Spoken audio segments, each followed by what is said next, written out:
The sergeant, previously red with rage and arrogance, turned as white as a sheet, sweat trickling down his forehead.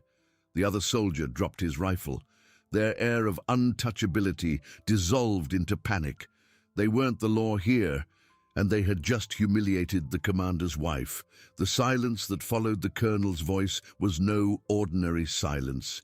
It was a suffocating vacuum, an abyss that swallowed the sound of crickets, the whisper of the wind, and even the accelerated pounding of hearts. For Sergeant Costa and Soldier Almeida, it was the sound of the end. The air, once thick with road dust and the arrogance of the two men, now hung heavy with the acrid smell of fear. Sergeant Costa, who moments before had puffed out his chest like a fighting cock, now cowered. His eyes, once sparkling with forced authority, were now pools of terror, fixed on the cell phone Mrs. Sophia held with an almost supernatural calm. He tried to swallow, but his throat was dry, scratchy. Cold sweat trickled down his neck, soaking the collar of his uniform, which suddenly seemed to tighten around his throat. Soldier Almeida, still bent over to retrieve the rifle that had slipped from his hands, froze.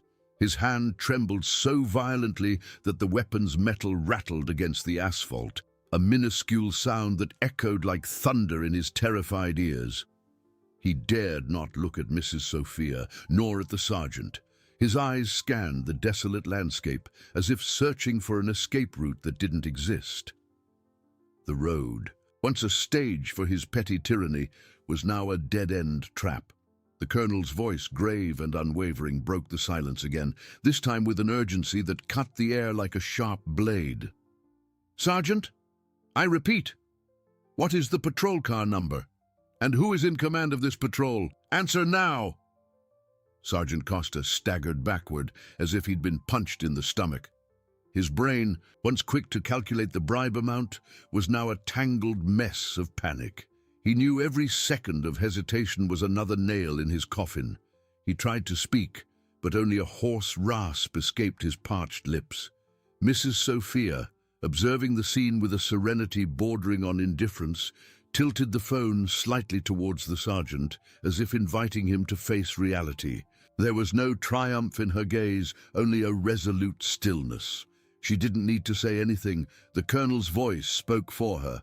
With a Herculean effort, Sergeant Costa managed to force the words out.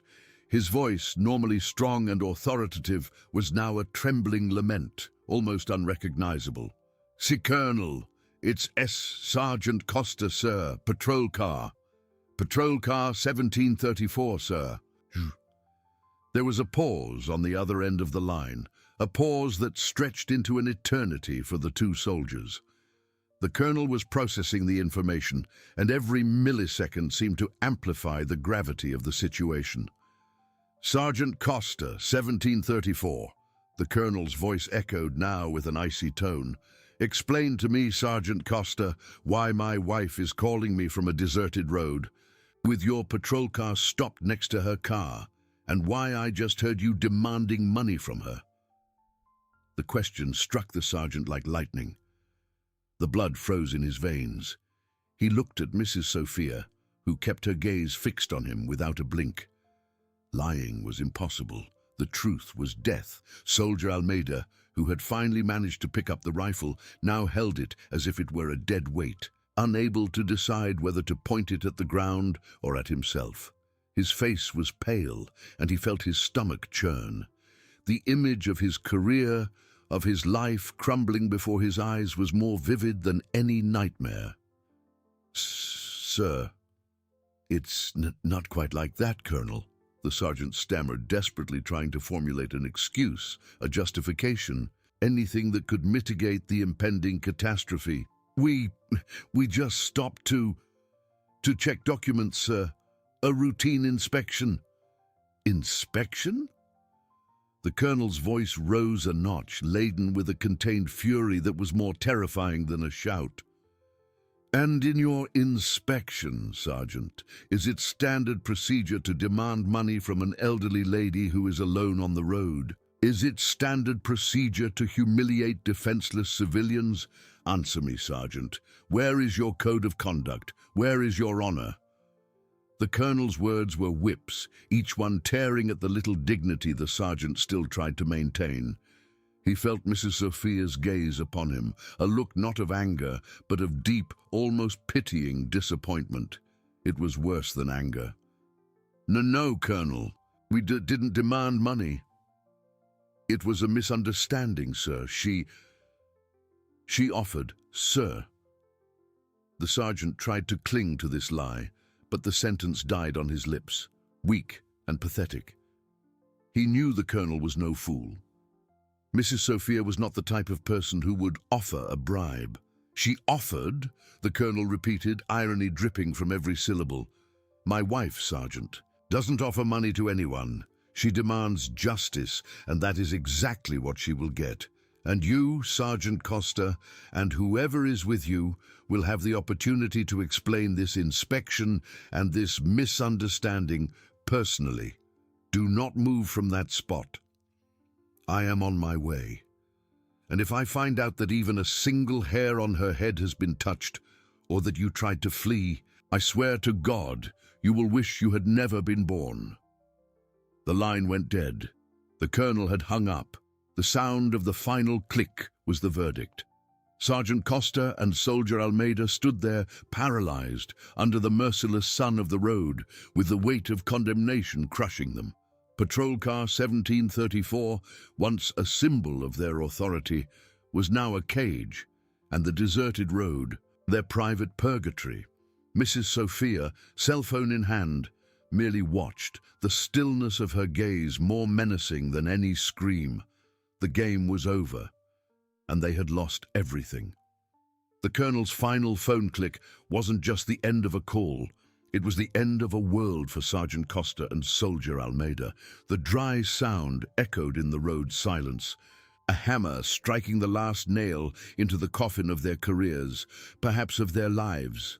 The sun, once an accomplice to their impunity, now seemed an unforgiving spotlight, revealing every drop of cold sweat, every uncontrollable tremor. Sergeant Costa felt his legs give way. The adrenaline that had fueled his initial arrogance had drained away, replaced by a cold emptiness in his stomach. He looked at Soldier Almeida, whose face was so livid it seemed to have been drained of all blood. The rifle, once an extension of his authority, now lay forgotten, or perhaps deliberately ignored, on the dusty ground, a silent reminder of the farce they had just staged.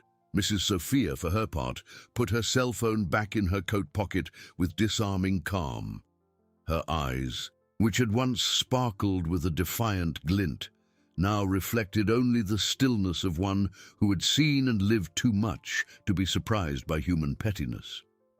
There wasn't a hint of triumph in her expression, only the serene conviction that justice, though sometimes slow, always arrives. She didn't need words. The scene before her, the image of two large, uniformed men crumbling under the weight of their own cowardice, spoke for itself. Sergeant Costa tried to take a deep breath, but the air seemed too dense, heavy with road dust and the metallic scent of fear. His mind raced in circles, searching for an exit, a shortcut, an excuse that could reverse the inevitable. But there was none. The colonel's voice, sharp and definitive, still echoed in his ears, "Do not move from that spot. I am on my way." And the final threat, "If I find out that even a single hair on her head has been touched, or that you tried to flee, I swear to God you will wish you had never been born." Soldier Almeida, for his part, felt intense nausea. He bent over, resting his hands on his knees, trying to control the vomit rising in his throat. His mind projected images of a grim future, court-martial, dishonor, prison, all for a petty bribe, for a moment of arrogance that now seemed the most stupid of decisions. He looked at Mrs. Sophia's car, then at patrol car 1734. The patrol car, once his refuge and tool of power, was now a monument to his ruin, a visible beacon for the approaching wrath. Time stretched, distorted by panic. Each minute felt like an hour. The sun climbed, relentless, and the heat of the road began to suffocate. The silence was broken only by the distant hum of insects and the irregular thumping of the soldiers' own heartbeats, which seemed to echo in their ears like war drums. "What? What do we do, Sergeant?" Soldier Almeida's voice was a hoarse whisper, almost inaudible. He didn't dare lift his head, as if the mere sight of the sergeant could further seal his fate. Sergeant Costa, with glazed eyes, slowly shook his head. "There's nothing to do, Almeida. Nothing." He said not to move. The resignation in his voice was palpable, a bitter surrender to inevitability. He knew any attempt to flee would be futile. The colonel would know, and the punishment would be even worse. They remained there, two uniformed men, transformed into statues of despair. Pride, arrogance, the sense of impunity had evaporated, leaving only raw terror and shame. Mrs. Sophia watched them from her car, at a respectful distance, yet with a presence that was impossible to ignore. She didn't speak, didn't gesture, just waited. Her patience was a silent torture, more effective than any reprimand. Sergeant Costa felt a tingling in his fingertips, a sign that his blood wasn't circulating properly. He thought of his family, his wife, his children. How would he explain this? How would he look at them after having dishonored the uniform, after having fallen so low? The image of the colonel, a man of rigid principles and impeccable reputation, arose in his mind, amplifying his torment. He knew what awaited him, not just the loss of his job, but public disgrace, an indelible stain on his name. Soldier Almeida, for his part, began to tremble uncontrollably. The reality of the situation hit him in waves. He was young, had just started his career. Everything was over.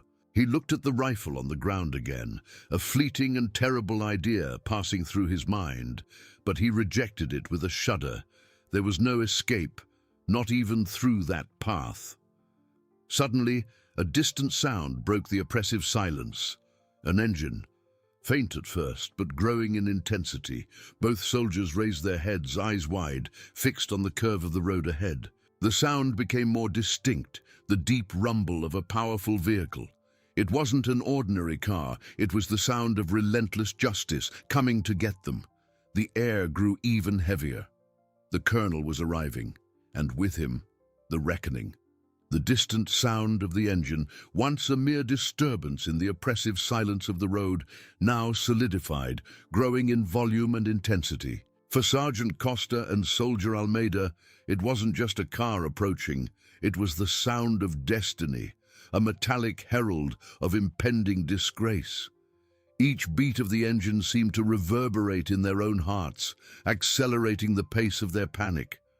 Their wide eyes fixed on the curve of the road, where the horizon shimmered under the scorching heat.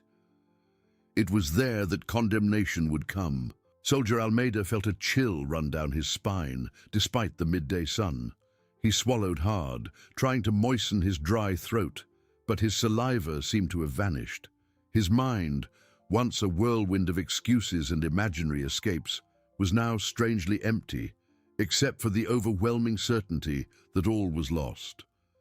Sergeant Costa, for his part, clenched his fists, his nails digging into his palms in a futile attempt to anchor himself to reality.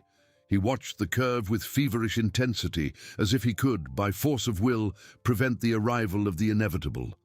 The engine's rumble became a deep, powerful roar. It wasn't the sound of an ordinary patrol car, nor a civilian vehicle. It was the sound of a robust, imposing vehicle, radiating unquestionable authority even before it was seen. And then it appeared. First, the dark, massive silhouette, then the defined shape of a high-ranking military jeep, painted in a dark, almost black-green, gleaming under the sun. There were no sirens, no fanfare, just the overwhelming presence of the vehicle that seemed to devour the distance. The jeep stopped abruptly, a few meters from patrol car 1734, kicking up a cloud of dust that hung in the air, dense and suffocating. The driver's door opened with a dry creak, and from within emerged a figure that seemed to have been carved from granite. The colonel. His impeccable uniform, broad shoulders, upright posture radiating unwavering authority, his face, marked by years of service and difficult decisions, was contorted in an expression of cold fury, his dark eyes fixed on the two paralyzed soldiers. He didn't shout. He didn't make a sudden move. He simply stepped out of the jeep, his presence filling the space with a gravity that made the air seem thin. His eyes swept over the scene, Mrs. Sophia's car, patrol car 1734, the forgotten rifle on the ground, and finally, the two uniformed men who seemed to have shrunk under his gaze. Mrs. Sophia, who until then had been observing the scene from inside her car, opened the door and stepped out, walking calmly towards her husband. There was no haste in her steps, only an unwavering dignity. The colonel, upon seeing her, softened his expression minimally, a flicker of concern crossing his face before solidifying into anger again. He embraced her briefly, a protective gesture, and she, with a slight nod, silently confirmed the version of events, without needing a single word. That simple gesture was the final blow for the soldiers. The colonel then turned to Sergeant Costa and Soldier Almeida. His eyes, previously focused on his wife, were now blades of ice, piercing the souls of the two men. The sergeant tried, with superhuman effort, to straighten his posture, but his legs trembled uncontrollably. Soldier Almeida, pale and sweating cold, could barely stand, feeling bile rise in his throat. "Sergeant Costa," the colonel's voice echoed, low and controlled, yet laden with a force that seemed capable of cracking the very road. It wasn't a shout, but a deadly whisper that infiltrated every fiber of the soldiers' beings. "Patrol car 1734, is this the honor you bring to our uniform? Is this the protection you offer to the citizens you swore to serve?" He took a step forward, and the soldiers instinctively recoiled, as if struck by an invisible force. The colonel stopped a few inches from Sergeant Costa, his height and presence completely dominating the space. "I gave you a chance, Sergeant, a chance to be honest, a chance to redeem yourself, but you chose lies, you chose dishonor." Sergeant Costa tried to speak, but the words caught in his throat, a knot of fear and shame. His lips trembled, but no sound came out. He stood before his worst nightmare, materialized. "Where is the code of conduct?" "Sergeant," the colonel continued, his voice still low, but each word was a hammer. "Where is the respect? Where is the dignity? Humiliating an elderly lady alone on the road, demanding money. Do you consider yourselves men of law? You are a disgrace to this institution." He looked at Soldier Almeida, who was now bent over, hands on his knees, trembling visibly. "And you, soldier, you are young. You had a future, and you chose to follow the path of corruption. You will regret this for every day of your life." The colonel took a deep breath, and the air seemed to vibrate with his contained fury. "There are no excuses. There are no justifications. You will be held accountable for every act, for every word, and I guarantee you, Sergeant Costa and Soldier Almeida, that justice will be relentless. You will not only lose your uniforms, you will lose everything that once meant being a man of honor." He made a gesture with his hand, and a second jeep, which had stopped a little further back, began to move. From it descended two other military personnel with serious and determined expressions, armed and ready to carry out orders. The scene was a tableau of final condemnation.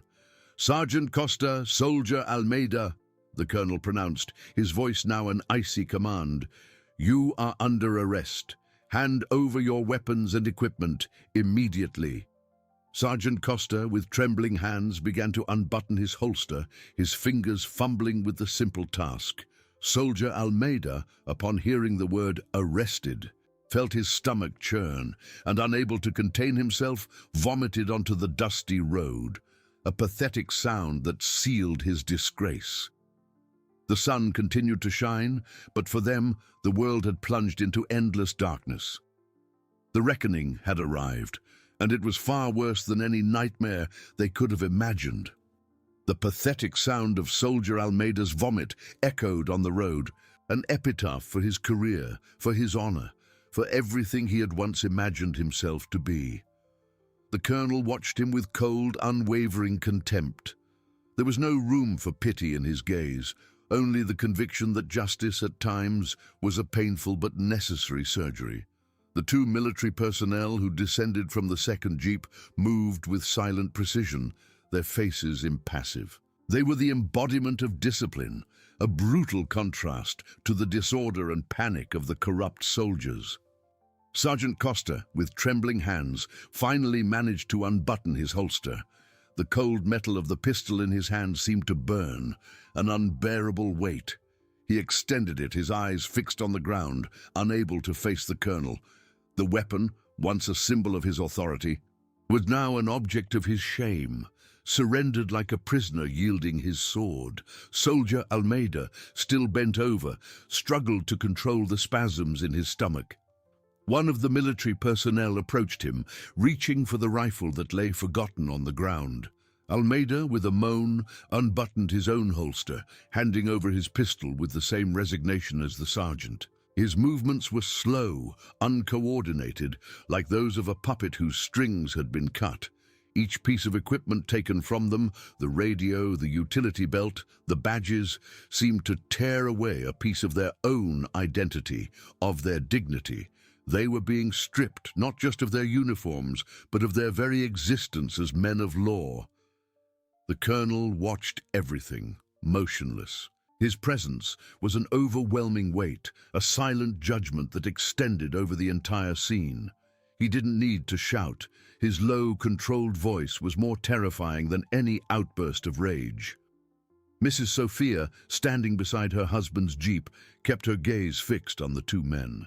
There was no triumph in her expression, only a serene confirmation that truth had prevailed. She was the witness, the victim, and now the silent victor. Check patrol car 1734. Make a full report of everything you find, the colonel instructed the military personnel, his voice cutting the air like a blade. They will be taken to the base. I want a formal interrogation and all administrative procedures initiated immediately. No exceptions, no leniency. The military personnel nodded, their movements efficient. One of them opened the rear door of the second jeep. It was a transport vehicle, more spacious and less comfortable than the colonel's jeep, made for carrying prisoners or equipment. Sergeant Costa and Soldier Almeida were led inside, their heads bowed, their shoulders slumped. Soldier Almeida stumbled as he climbed in, almost falling, and was supported by one of the military personnel, not with gentleness, but with the firmness of one carrying out an order. They sat on the hard bench, eyes empty, the outside world closing in on them. The jeep door closed with a dull thud, sealing the fate of the two men. The sound was final, irrevocable. The engine rumbled and the vehicle began to pull away, taking with it the remnants of two careers, of two lives that had strayed into darkness. The dust kicked up by the moving jeep was like the dust of their dreams and ambitions, dissipating into the hot road air. The colonel turned to Mrs. Sophia, the expression on his face softening slightly. He extended his hand and she took it, a gesture of comfort and unity.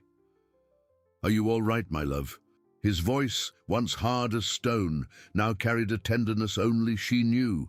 Mrs. Sophia squeezed his hand. "I'm fine, dear, just tired, and a little disillusioned."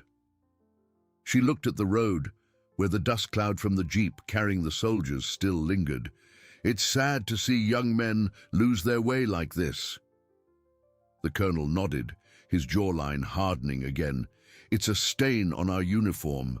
Sophia, a stain that needs to be cleaned. We cannot allow corruption to erode the trust the people place in us." He looked at patrol car 1734, now being inspected by the other military personnel. "They will get what they deserve, and it will serve as an example to all others who think of following the same path." He opened his own jeep door for her, a chivalrous gesture that contrasted with the brutality of the previous scene. Mrs. Sophia got in, and the colonel followed, taking the wheel. Before leaving, he took one last look at the road, at the abandoned patrol car, and at the spot where Soldier Almeida had vomited. The mark on the ground was a vivid reminder of abjection and downfall. The colonel's jeep engine roared to life, a powerful and confident sound. He engaged the gear, and the vehicle began to move, leaving behind the scene of humiliation and retribution. The road, once a stage for arrogance and fear, was now just a path under the scorching sun. But for Sergeant Costa and Soldier Almeida, the journey that was beginning would be far longer and darker than the mere distance to the base. For them, the sun had set, and the darkness of eternal disgrace had only just begun. Justice, relentless and silent, had exacted its price, and the echo of their voices on the speakerphone demanding the patrol car number would be the sound that haunted them forever. The colonel's jeep accelerated, leaving behind the dust, the smell of earth, and the bitter residue of Soldier Almeida's vomit. The road, once a stage for humiliation and relentless retribution, now stretched under the afternoon sun, indifferent to the human dramas it had witnessed. For Mrs. Sophia and the colonel, however, every meter traveled was a physical but not emotional distancing from the scene that had marked their souls. Inside the vehicle, a heavy silence settled, filled only by the soft hum of the engine and the sound of their own thoughts. Mrs. Sophia looked out the window, the landscape blurring past. The image of the soldiers, pale and defeated, surrendering their weapons, was still vivid in her mind. There was no cruel satisfaction in her memory, only a deep sadness. She was a woman of principles, and seeing corruption erode the honor of young men, who should have been protectors, was a wound to her faith in humanity. The dignity she had held firm in the face of their arrogance now transformed into a silent melancholy, the weight of the experience settling on her shoulders. The colonel, at the wheel, felt the steering wheel firm in his hands, but his mind was far from the road. The fury that had driven him to act with such vehemence began to give way to a colder, more calculating anger. It wasn't just anger at the affront to his wife, but at the affront to the institution he had dedicated his life to serving.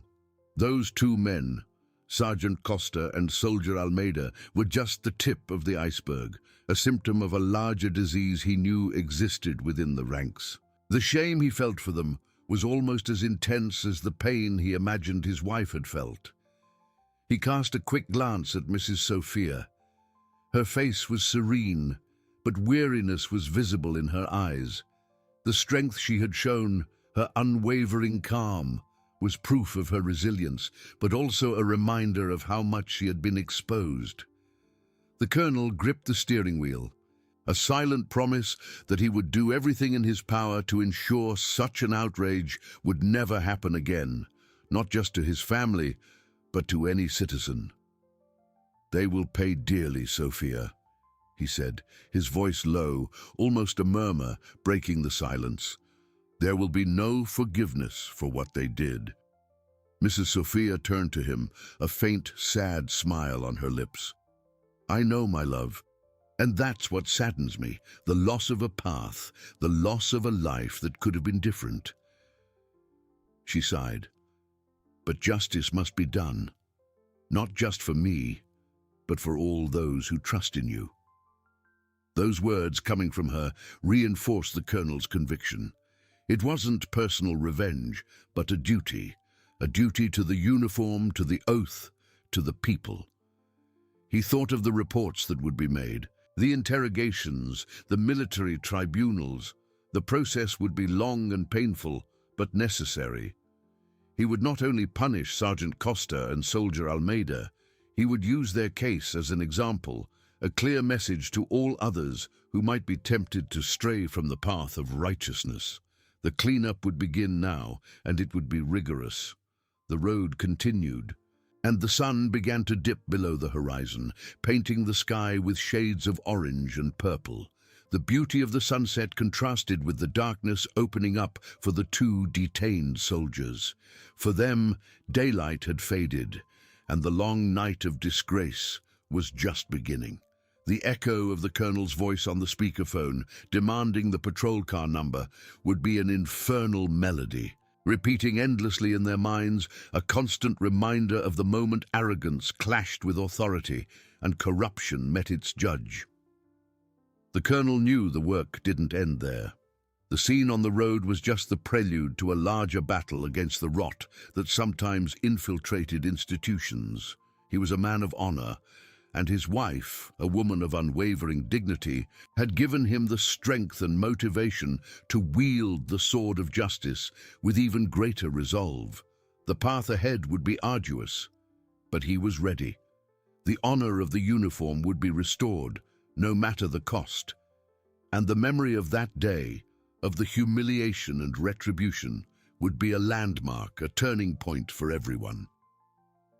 The road opened ahead, and the colonel's jeep cut through the warm air with silent determination. The sun, now an orange disk on the horizon, cast long, distorted shadows, transforming the familiar landscape into something almost alien. Inside the vehicle, silence was a heavy fabric, woven with the threads of indignation and the promise of retribution. Mrs. Sophia, her eyes fixed on the horizon line, felt her weariness deepen, but also a strange sense of peace. Justice, though painful, was in motion. The colonel, however, found no peace. Every kilometer traveled was a vivid reminder of the stain those two men had cast upon the uniform he wore with such pride. His mind was already in battle mode, strategizing, anticipating every step of the process that would follow. It was no longer just a personal matter. It was a crusade to purify the institution.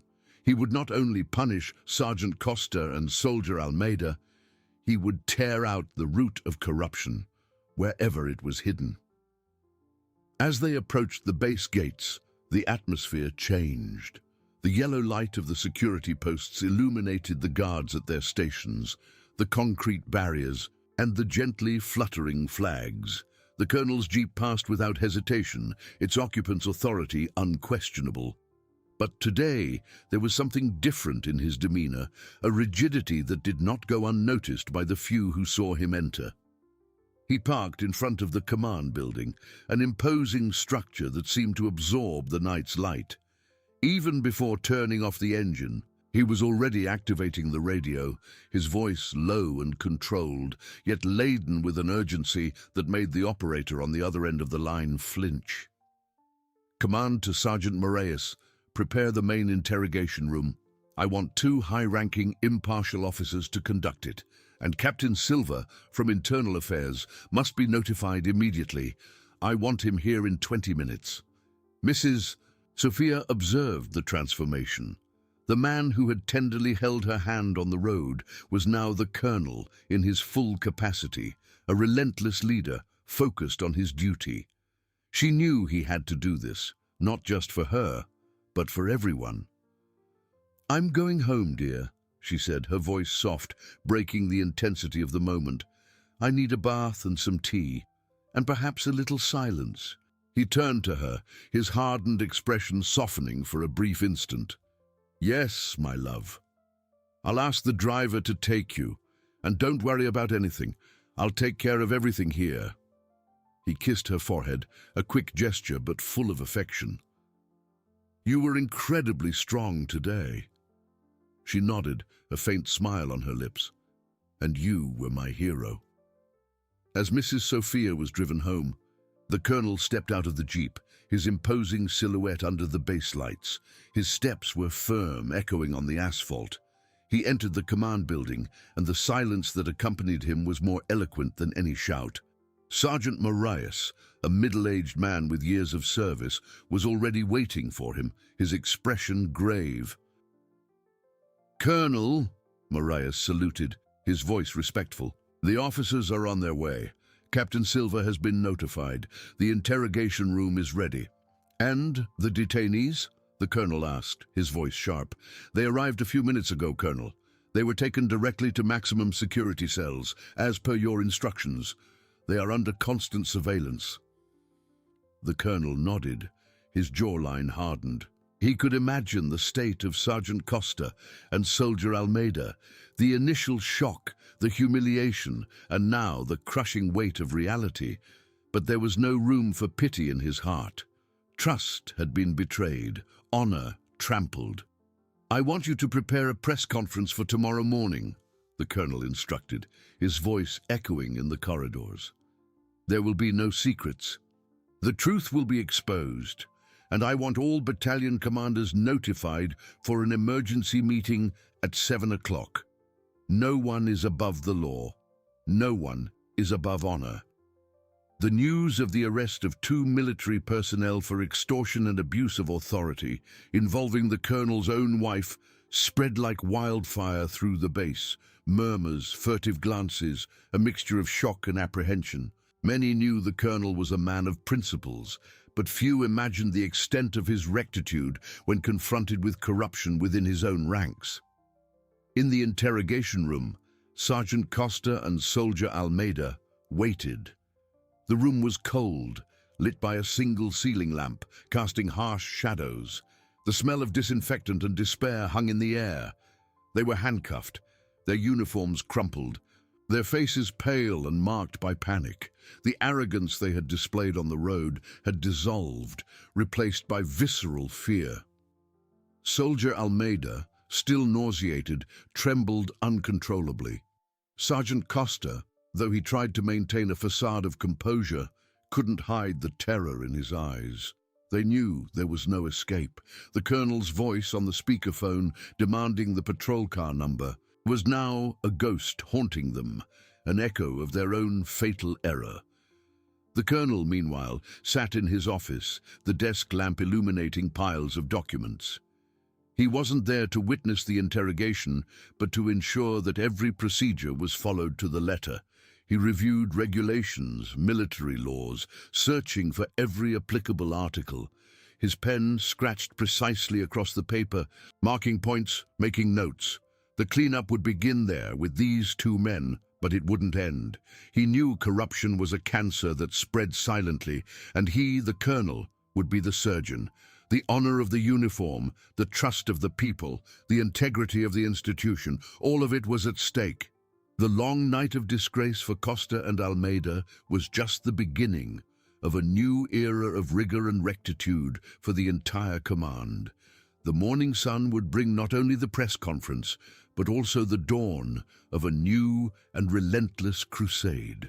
The night advanced, but for Sergeant Costa and Soldier Almeida, time seemed to have stopped. In the interrogation room, every second was an eternity of dread. The air was dense, heavy with the metallic scent of fear and the relentless coldness of the grey walls.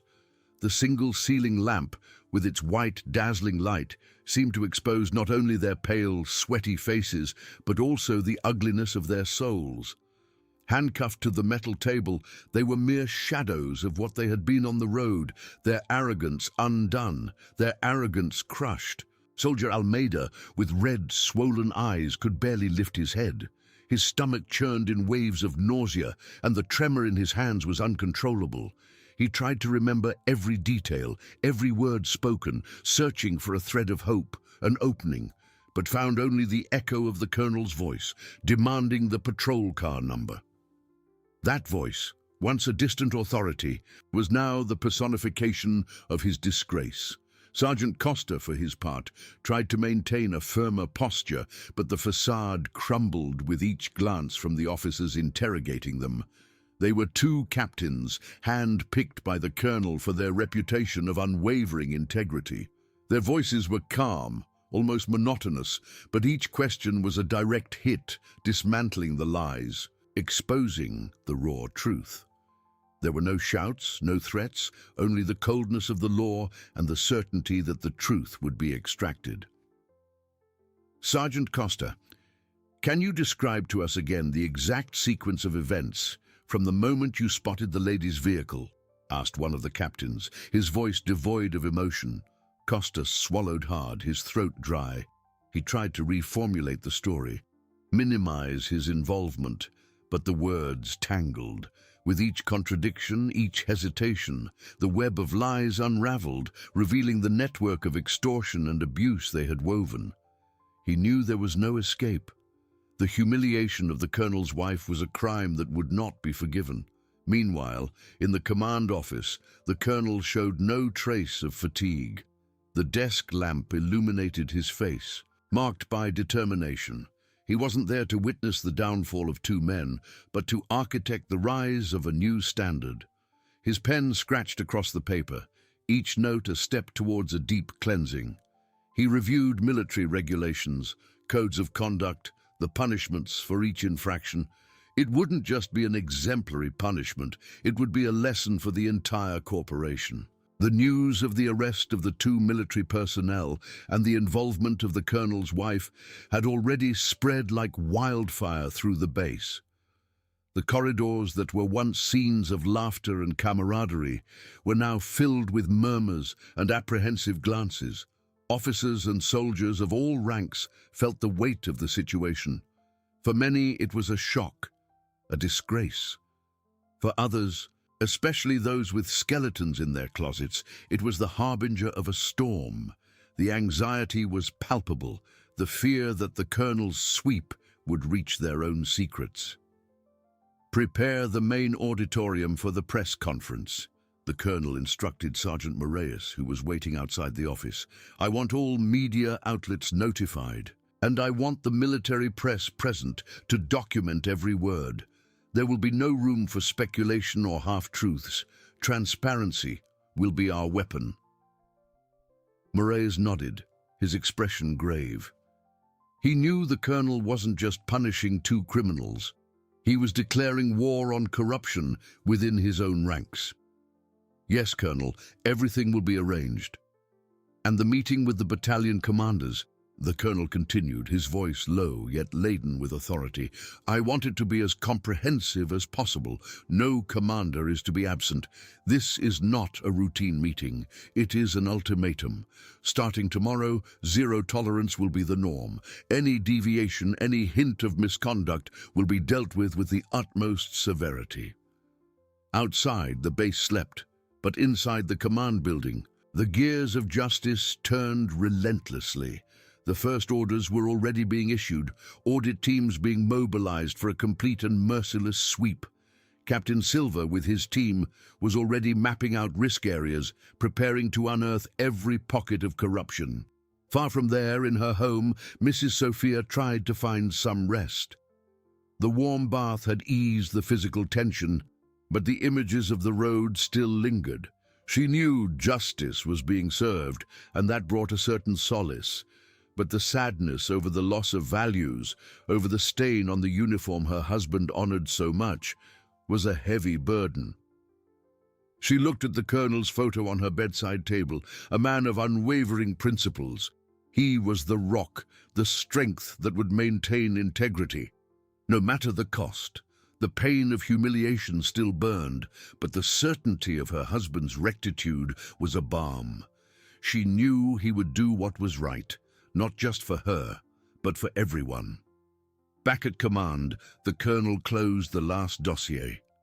The clock marked the first hours of dawn. The sun would soon rise, and with it, the longest and most painful of battles. But he was ready. The honor of the uniform would be restored, the trust of the people would be regained, and the memory of that day, of the humiliation and retribution, would be a landmark, a turning point for everyone. The crusade had only just begun, and the colonel was determined to see it through to its ultimate consequences, no matter the personal or professional cost. Dawn brought with it not only daylight, but the light of truth, ready to expose the shadows and purify the institution. Dawn, promised in the darkness of the early morning, finally broke through the veil of night. It was no ordinary dawn. It wasn't just the sun rising on the horizon, but the light of truth, merciless and revealing, ready to expose the shadows and purify the institution. Its golden rays, before warming, seemed to dissect, illuminating every corner, every flaw, every secret the night had tried to hide. In the command office, the colonel felt not the warmth of the sun, but the cold of responsibility weighing on his shoulders. He hadn't slept. The pile of documents on his desk was a silent witness to a night of uninterrupted work. Every word read, every regulation consulted, every directive outlined was a brick in the reconstruction of trust, a step towards the deep cleansing that was beginning. His pen, now laid down, had been a weapon, charting the path to a new era of rigor and integrity. He knew the battle wouldn't be easy, that corruption was a deeply rooted weed, but the determination in his eyes was unwavering. Far from there, in the interrogation room, Sergeant Costa and Soldier Almeida felt the weight of daylight in a very different way. For them, dawn brought no hope, but the raw reality of their ruin. The cold air of the early morning had been replaced by a suffocating sensation. The silence, once oppressive, was now filled with the echo of accusations and the certainty of a grim future.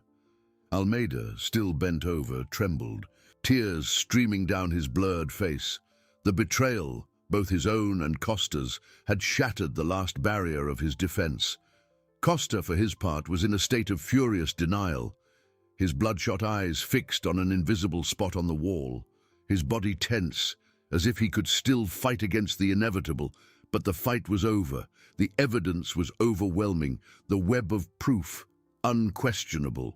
The colonel's voice on the speakerphone, Mrs. Sophia's image, the patrol car at the scene, all added up to a verdict already sealed. Outside, the base, now awake, felt the tremor of the gears of justice turning relentlessly. The first orders were already being issued, audit teams being mobilized for a complete and merciless sweep. Captain Silva, with his team, was already unearthing the first threads of a complex web, preparing to expose every pocket of corruption. Far from there in her home, Mrs. Sophia finally found some rest, but her sleep was light, interspersed with images of the road.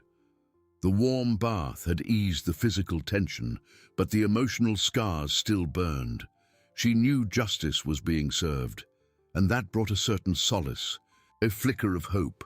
But the sadness over the loss of values, over the stain on the uniform her husband honored so much, was a heavy burden. She looked at the colonel's photo on her bedside table, a man of unwavering principles. He was the rock, the strength that would maintain integrity, no matter the cost. The pain of humiliation still burned, but the certainty of her husband's rectitude was a balm.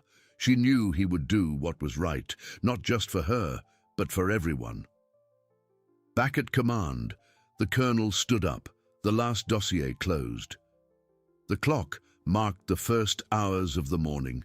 The sun was already high, and with it, the longest and most painful of battles. But he was ready. The honor of the uniform would be restored. The trust of the people would be regained. And the memory of that day, of the humiliation and retribution, would be a landmark, a turning point for everyone.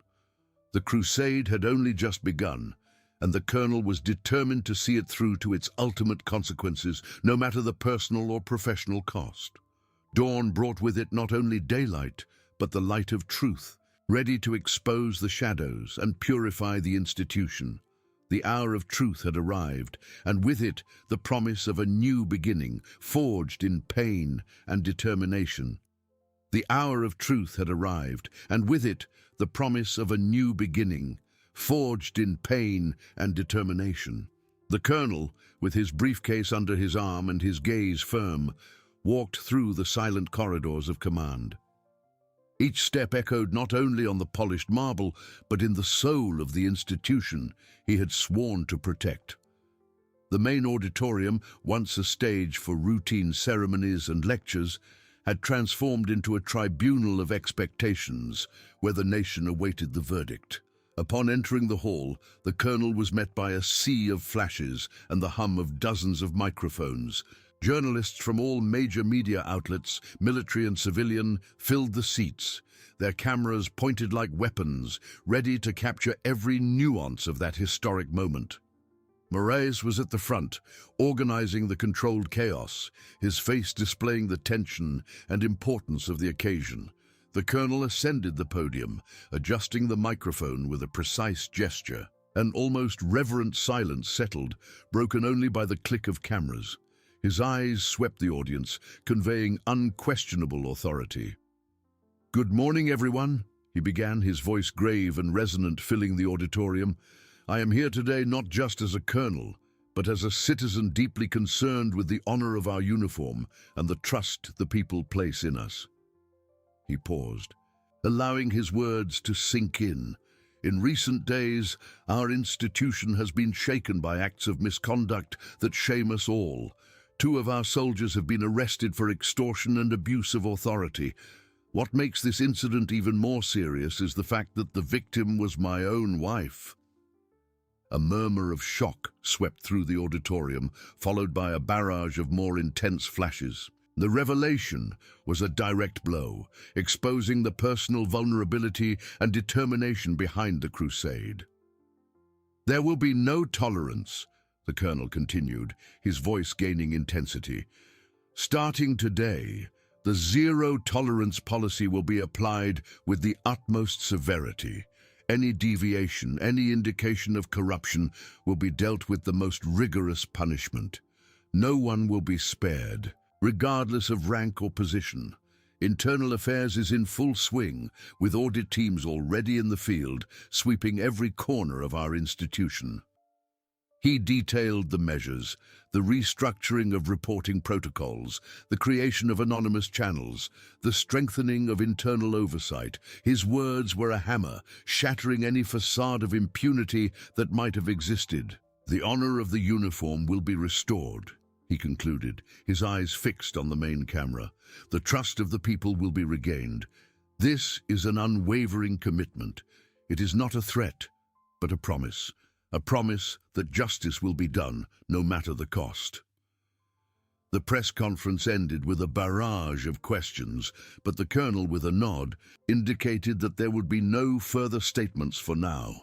His message had been clear, concise, and devastatingly effective.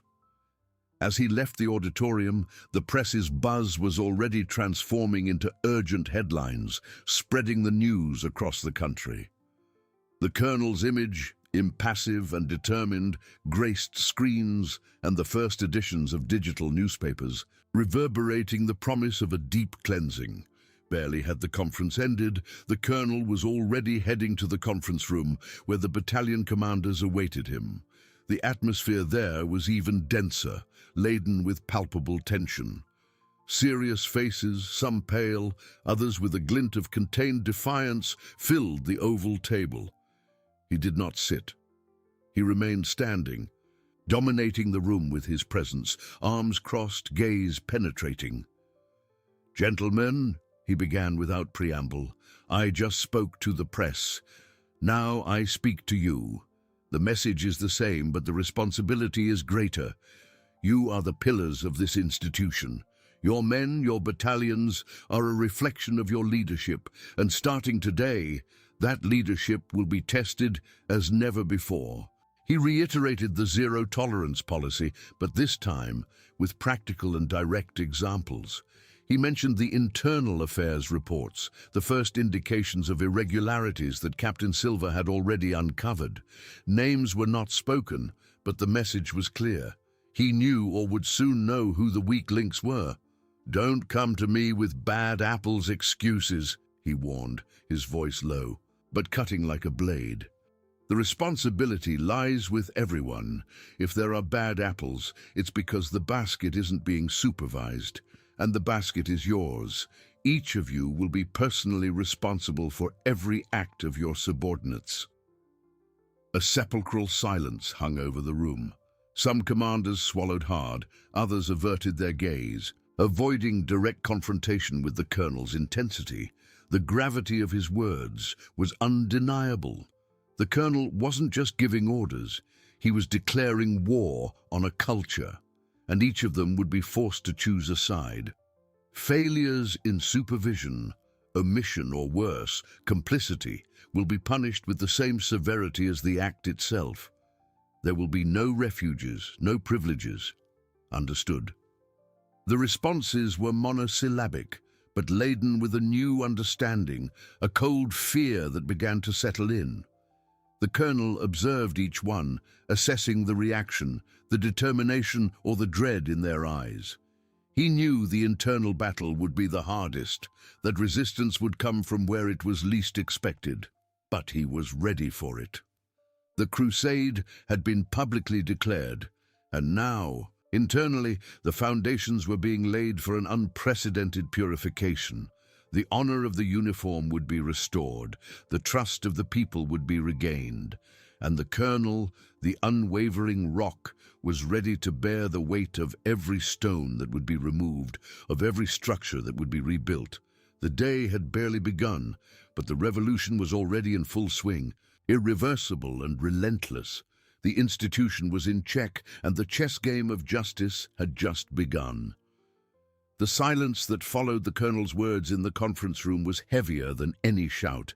It was not a silence of assent, but of shock, of calculation, of a brutal understanding of the new reality. The commanders, men accustomed to giving orders and seeing them obeyed, now found themselves in the crosshairs of a responsibility they had never imagined. Some tried to disguise their nervousness, adjusting their uniform collars or averting their gaze to the papers in front of them, as if they could find refuge there. Others, bolder, kept their gaze fixed on the colonel, a mixture of respect and veiled defiance in their eyes. The old guard, those who had grown accustomed to shadows and concessions, felt the ground tremble beneath their feet. The colonel, however, gave them no time to process. "Moraes, Captain Silva, I want daily detailed reports on the progress of audits in each battalion. Not just the numbers, but the difficulties encountered, the resistance, and I want names. Names of those who are facilitating and those who are obstructing." His voice, still low, now carried a tone of ultimatum. "From today, loyalty is no longer a matter of camaraderie, but of integrity. Whoever is not with me in this crusade will be against the institution, and the consequences will be severe." As he left the room, leaving behind a trail of uncertainty and apprehension, the colonel knew the real battle was just beginning. Resistance, he knew, would not come in the form of mutiny, but of bureaucracy, omission, silent sabotage. But he was prepared. The internal affairs machine, under Captain Silva's relentless baton, was already in motion. Audit teams, once seen as an inconvenient formality, now became an intervention force, sifting through records, interviewing soldiers, following every lead, no matter how small. Within hours, the first results began to emerge. These were not yet the grand revelations of a conspiracy, but the small pockets of infection that corroded the base. Diversion of minor supplies, improper use of vehicles, petty extortions at remote checkpoints. Each of these incidents, previously swept under the rug, was now exposed to light, rigorously documented, and forwarded for due process. Captain Silva, a man of few words and much action, felt the weight of responsibility, but also the adrenaline of finally unearthing the truth. His team worked tirelessly, driven by the seriousness of the mission and the colonel's unwavering determination. The news of the press conference and the meeting with the commanders reverberated throughout the base. The buzz turned into whispers, the whispers into a tense silence. Soldiers who once felt untouchable now looked around suspiciously, fearing that the next audit would knock on their door. The hierarchy, once a shield for some, now seemed a target. Conversations in the mess halls ceased, replaced by furtive glances and an atmosphere of constant vigilance. Zero tolerance was no longer a catchphrase. It was a palpable reality, a ghost haunting every corner of the institution. Outside the base walls, the media reaction was immediate and overwhelming. Headlines screamed the colonel's revelation, the image of his humiliated wife serving as a catalyst for public outrage. Radio and television programs debated the colonel's courage and the urgent need for a cleanup in the armed forces. Public opinion, once skeptical and disillusioned, found a new breath of hope, but also a thirst for justice that would demand concrete results. External pressure combined with internal pressure, creating a cauldron of expectations and fears. Far from all the turmoil, at home, Mrs. Sophia watched the news on television. The image of her husband, now a national symbol of rectitude, filled the screen. She knew the price he was paying, the veiled threats, the sleepless nights, the burden of carrying a nation's hope. But seeing him, she also saw the unwavering strength that had drawn her to him decades ago. He was fighting not just for her, but for every citizen who trusted the armed forces. The colonel in his office reviewed Captain Silver's initial reports. The numbers were alarming, but not surprising. The web was more complex and deeply rooted than many imagined, extending through various layers of the hierarchy. He knew the purification would be a long and painful process, unearthing uncomfortable truths and creating powerful enemies. But looking at Mrs. Sophia's photo on his desk, he found the strength to continue. It wasn't just for her, or for the honor of the uniform, but for the trust of a people who deserved an integral institution. The crusade had only just begun, and every step, however difficult, was a step towards restoration. The sun was setting, but the light of truth, once ignited, would not be extinguished. Night brought with it the promise of more work, more challenges, but also the unwavering certainty that justice finally would prevail. The night advanced, but the colonel felt no burden of the hours. In his office, the lamp's light illuminated the accumulating reports, each page a new fragment of an uncomfortable truth. The numbers, once cold and distant, now gained faces, stories, the bitter scent of betrayal.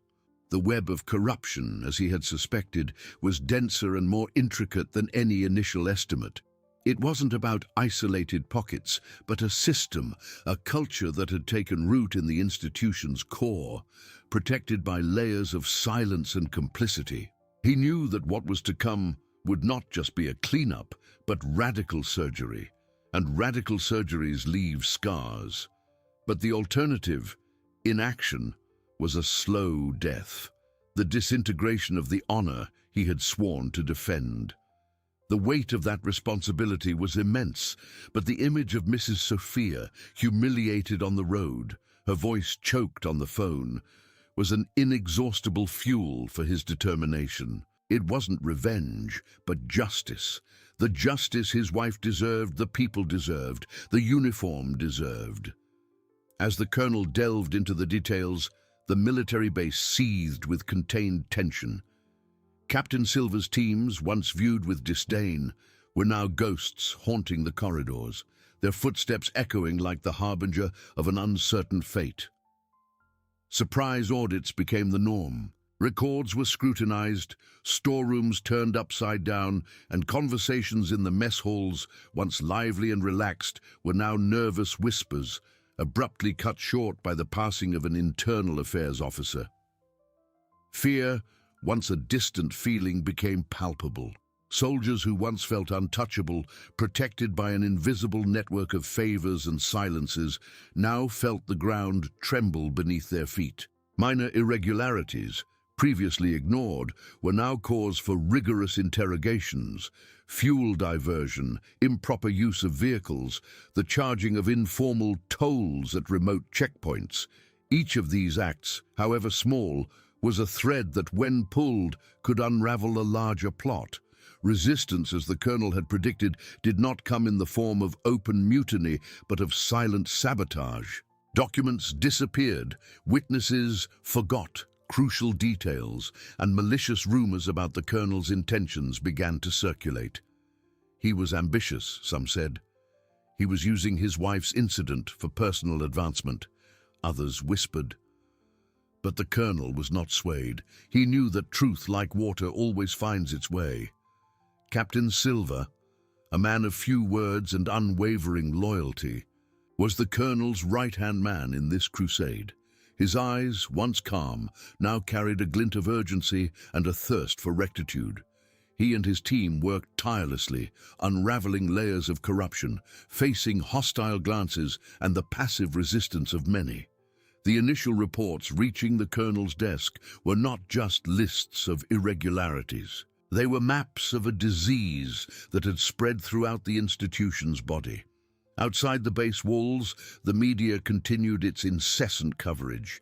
The colonel's image, firm and unwavering, was a beacon of hope for public opinion, but also a target for those who benefited from the status quo.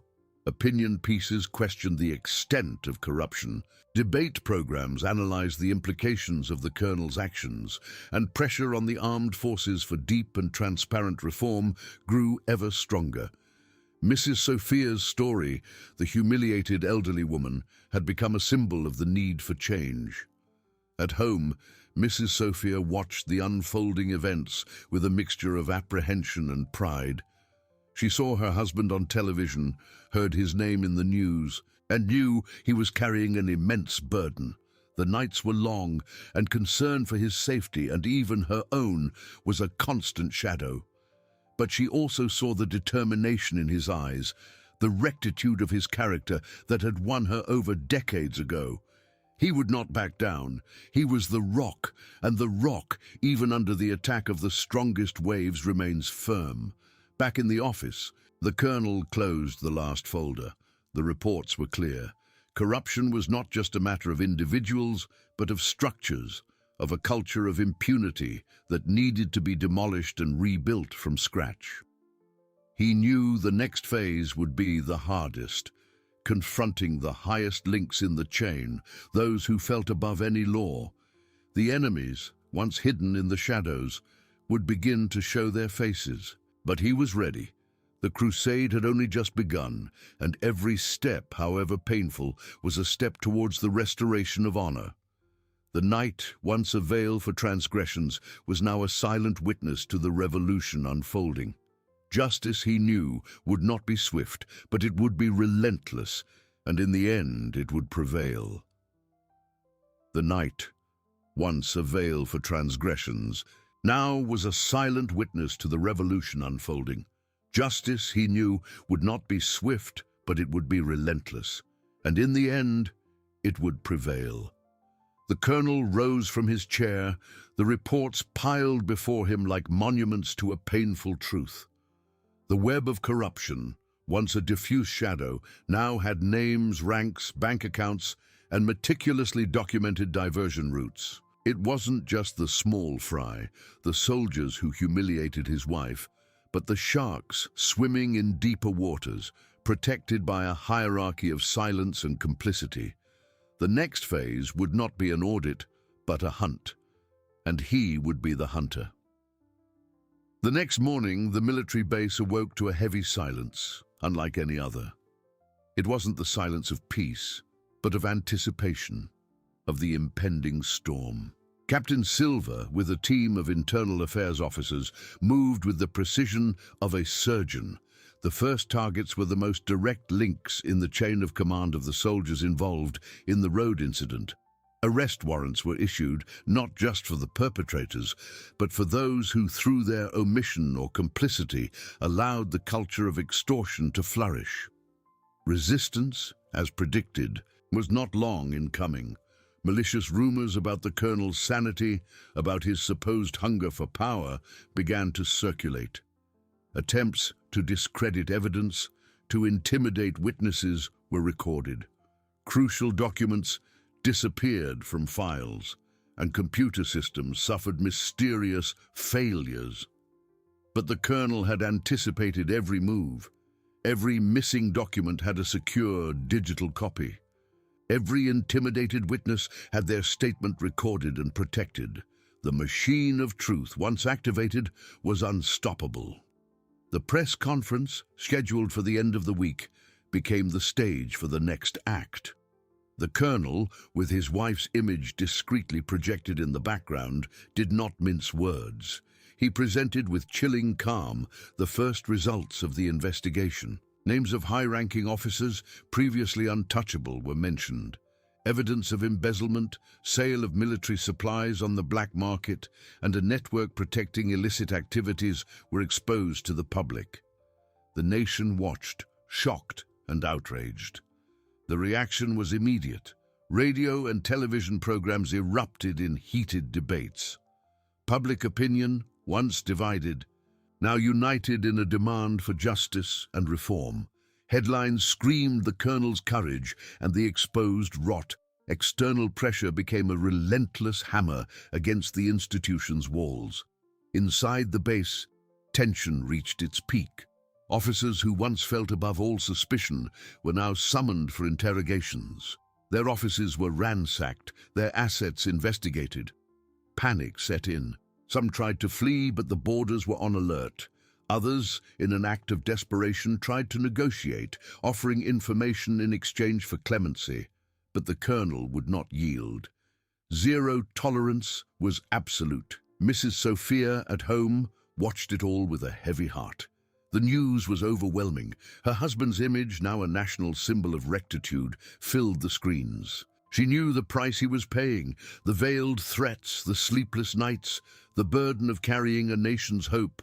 But seeing him, she also saw the unwavering strength that had drawn her to him decades ago. He was fighting not just for her, but for every citizen who trusted the armed forces. The final phase of the operation came with a series of high-profile arrests. Generals and colonels, some with seemingly untouchable careers, were handcuffed and taken away. The scene, unthinkable just weeks prior, was now a reality. The shock reverberated across the country. The soldiers who had humiliated Mrs. Sophia, once mere pawns in a larger game, now faced the full force of the law without the protection of their former superiors. Their sentences, like those of their commanders, would be exemplary. The colonel, exhausted but with a glint of satisfaction in his eyes, observed the latest reports. The cleanup was far from complete. Reconstruction would take years, perhaps decades. The scars of corruption would be deep, but the bleeding had been stopped.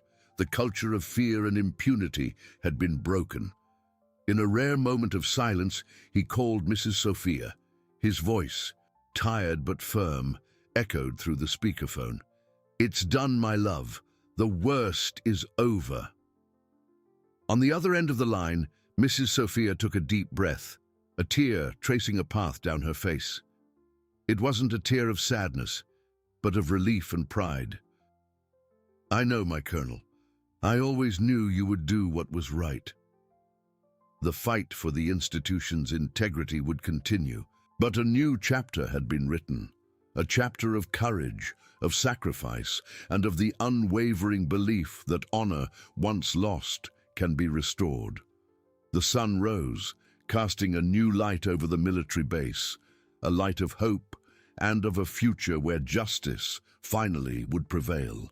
The crusade had reached its climax, but the legacy of a man who refused to bow before darkness would echo for generations.